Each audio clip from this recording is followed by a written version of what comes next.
आज हम कालका जी पहुंचे हैं। कालका जी किसी भी पहचान की बात करें तो उसका मोहताज नहीं है। माँ दुर्गा का एक अवतार माँ काली है और काली के नाम से ही यहाँ पर कालका जी मंदिर जो है सुप्रसिद्ध है, आज़ादी से पहले से भी और आज़ादी के बाद से भी। कहा जाता है कि माँ काली जिसे बुलाती है वही उसके दर पे पहुँचता है और जो उसके दर पे पहुँचता है वो अपनी झोली भर कर जाता है। हम भी अपनी झोली लेकर आए हैं, खाली झोली लाए हैं और कालका जी की जनता से जानेंगे कि उनके समस्याएं, उनके मुद्दे क्या हैं, जिसे हम अपनी झोली में भर के जो नेता यहाँ पर पहुँचे हुए उनके सामने रखेंगे और बताएंगे कि बताइए आपने क्या किया और क्या करने वाले हैं। मेहमान हमारे साथ हैं, परिचय कराते हैं और जनता जनार्दन भी हमारे साथ मौजूद है, उनके जरिए भी जानेंगे कि वो किन समस्याओं से जूझ रहे हैं। वंदना जी है, आम आदमी पार्टी का पक्ष रखेंगी। अनुज अत्रे जी को आप अक्सर देखते होंगे डिबेट में थोड़े नाराज ही नजर आते हैं, शायद आज खुलकर बोले, नाराजगी कम रहे। और अजय शेरावत जी भी हैं हमारे साथ बीजेपी की तरफ से। आप सभी का बहुत स्वागत है। अगर मैं शुरुआत वंदना जी आप ही से करूं, आपकी तो विधायक है यहाँ से आतिशी जी, और आम आदमी पार्टी रोटी कपड़ा मकान उसके बाद ज्ञान की बहुत बातें करती है और माना जाता है कि शिक्षा के क्षेत्र में आतिशी जी का बहुत बड़ा रोल है। लेकिन एमसीडी में आतिशी जी पर यानी कि आम आदमी पार्टी पर भरोसा किया नहीं यहाँ के लोगों ने। अभी आप किस मुद्दे पे कह सकते हैं कि उन्होंने विश्वास नहीं किया है? ठीक है, अभी तो एमसीडी का इलेक्शन आने वाला है और एमसीडी का जो इलेक्शन का रिजल्ट होगा वो बताएगा कि उन्होंने भरोसा किया है या नहीं किया है। इलेक्शन पहले भी हुआ था ना, वो उस इलेक्शन में और इस इलेक्शन में बहुत फर्क है। अभी 15 साल गुजर गए भाजपा के साथ और जनता आपको बताएगी कि जनता भाजपा से कितना परेशान है और वो आम आदमी पार्टी पे कितना भरोसा तो फर्क आप बताइए जरा, किस तरह के फर्क है? बिल्कुल फर्क होगा। जिस प्रकार से दिल्ली सरकार में अरविंद केजरीवाल द्वारा किए गए सारे चीज़ों को, या वो शिक्षा हो, या वो हेल्थ हो, या वो फ्री बस सेवा हो, या वो तीर्थ यात्रा हो, जिस तरीके से अरविंद केजरीवाल जी ने दिल्ली सरकार में काम करके दिखाया है, इस वजह से वो आज पंजाब में मेजॉरिटी से आए हैं। आज उसी भरोसे के साथ पूरी जनता उनको एमसीडी में भी लेकर आएगी।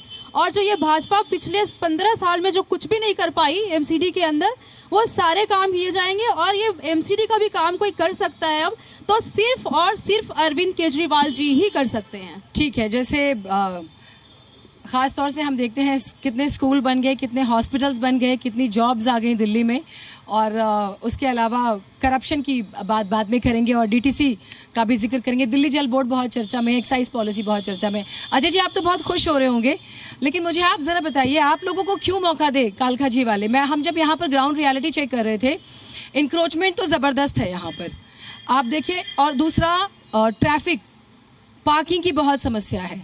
उसके अलावा अगर मैं देखूं रेडी पटरी वाले भी बहुत ज़्यादा परेशान हैं। तो आपको किस लिए वोट दिया जाए? देखिए, एमसीडी में पिछले 15 साल से भाजपा है और इस साल भी बहुमत के साथ ही हम सरकार बनाने वाले हैं। उसके कारण है हमारे काम विज्ञापन पर नहीं है, एडवर्टाइजमेंट मॉडल नहीं है, वो काम मॉडल है। बहुत दिन पहले अभी लैंडफिल साइट पर जाकर अरविंद केजरीवाल जी कूड़ा कूड़ा कूड़ा कूड़ा कूड़ा कूड़ा चिल्ला रहे थे। उन्हें दुनिया को बताना चाहिए कि 9 बड़े अस्पताल में एमसीडी चलाता है, डिस्पेंसरी 123 हम लोग चलाते हैं। उसके बाद 4 महिला मोहल्ला क्लिनिक खोलने के बाद उन्होंने 4-5 करोड़ के विज्ञापन कर दिए होंगे, उनको पता नहीं शायद 115 महिलाओं के लिए स्पेशली इन हॉस्पिटल्स के अंदर प्रजनन वार्ड एमसीडी चलाता है। काम बोलता है, वो कहते हैं कूड़ा, और आप समझिए जब यहां से कूड़ा लोग बाहर फेंकते हैं उसको टिप्पर वैन में एमसीडी का कर्मचारी लेकर के जाता है, वो ढलाव पर पहुंचता है और वहां से बड़ी गाड़ियों से ले जाकर के लैंडफिल साइट पर छोड़ती है। ये सारा काम भी एमसीडी का अंडर ही आता है। सफाई कर्मचारी हो, स्कूल्स हो, एमसीडी स्कूल्स में स्मार्ट क्लासेस करना हो, इसके अलावा डिस्पेंसरीज और हॉस्पिटल्स चलाने हो, एमसीडी अपने काम को भली भांति कर रही है। कोरोना के समय में आपने देख लिया होगा जब अरविंद केजरीवाल जी ऑक्सीजन का पैनिक देख करके गायब हो गए थे, इनके मंत्रियों के फोन नहीं लगते थे, लोगों को बेड नहीं अवेलेबल होते थे।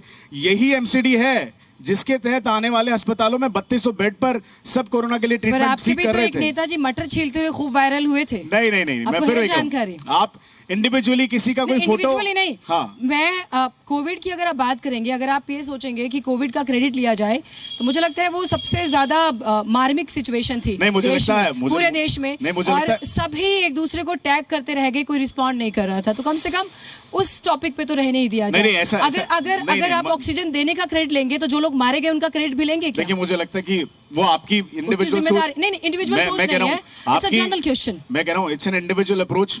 आपकी अप्रोच हो सकती है, मेरी नहीं है। अगर वैक्सीन देने का काम मोदी जी ने किया तो हम उसको क्रेडिट नहीं लेंगे क्या उसका?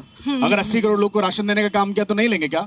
ऑक्सीजन प्लांट के नाम पर जब अरविंद केजरीवाल जी भाग गए थे कोविड से, सेवाई संगठन के नाम पर जब भाजपा घर घर जाकर के अनाज दे रही थी, मतलब हम काम करते रहे, विज्ञापन नहीं करें और क्रेडिट भी नहीं लें, ये तो कैसे चलेगा? नहीं क्रेडिट आप लेंगे। अभी ईडब्ल्यूएस की चाबी यहीं से दी गई है जी, तो वो भी मैं उस पर आने वाला हूँ। मैं उसी पर आने एक बार वाला मैं हूँ। अनुज जी को शामिल कर लेती हूँ।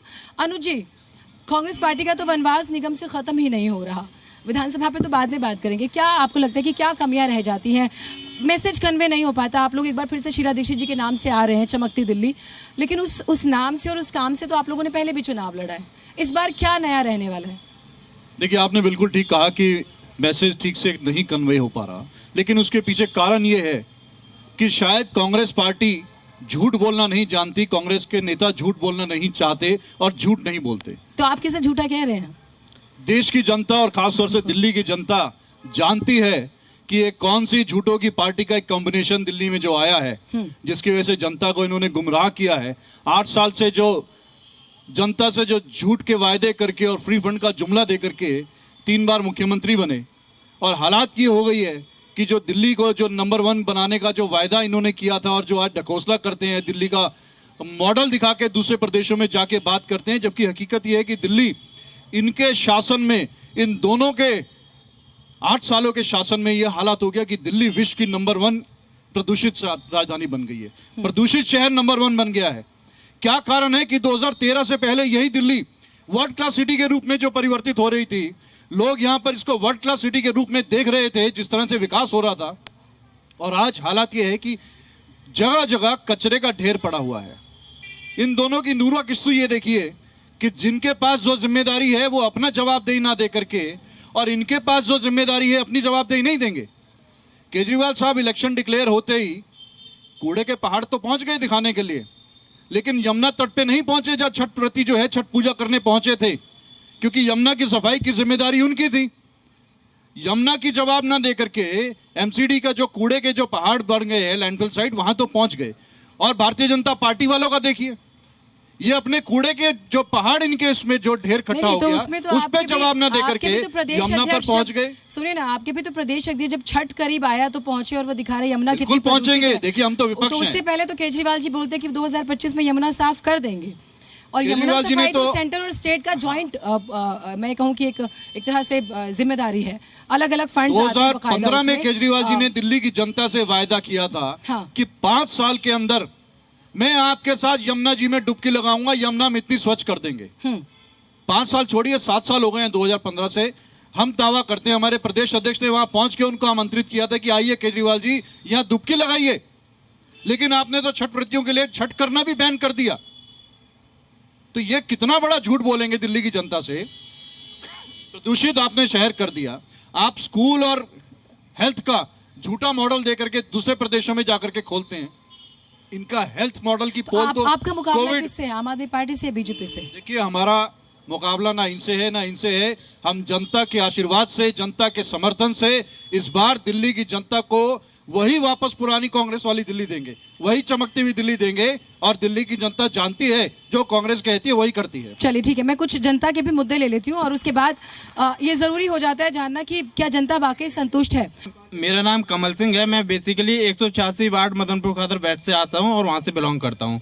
तो मैं आम आदमी पार्टी के ऊपर कहना चाहता हूँ, क्योंकि आम आदमी पार्टी जब आंदोलन के समय आई थी तो भ्रष्टाचार मुक्त दिल्ली को लेकर आई थी, पूरे भारत को लेकर के आई थी।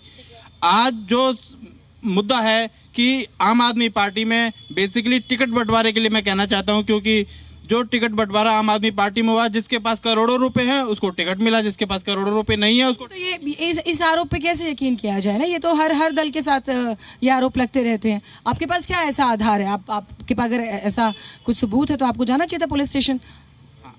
मेरे पास तो कोई ऐसा सबूत है नहीं मैडम, क्योंकि जो कार्यकर्ता है आम आदमी पार्टी का, जो लगातार 5 साल से आम आदमी पार्टी से जुड़ा हुआ है, आज जमीनी स्तर पे उसको टिकट नहीं दिया गया, जिसके पास पैसे थे उसको टिकट दिया गया है। तो मैं इस आधार पे ये वक्तव्य रखना चाहता हूँ। ठीक है।